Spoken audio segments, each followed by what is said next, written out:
মিষ্টির দোকানের মতন নিমকি বাড়িতে সহজেই বানিয়ে নিন। এই নিমকি ছোট থেকে বড় সবাই খেতে পছন্দ করে।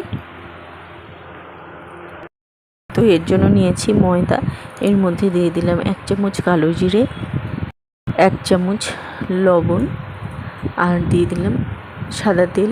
আপনারা এখানে ঘিও ব্যবহার করতে পারেন। ভালোভাবে ময়াম দিয়ে নিলাম, ময়াম দিয়ে ডোটা মেখে নিলাম। এবার এটা 20 মিনিট মতন রেস্টে দেবো।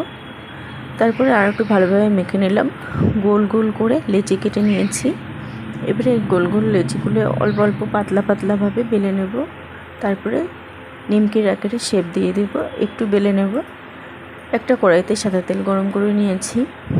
এবার এর মধ্যে নিমকিগুলো দিয়ে দিলাম। লো টু মিডিয়াম ফ্লেমে এটা লাল লাল করে ভাজতে হবে। তো দেখুন রেডি হয়ে গেল নিমকি রেসিপি।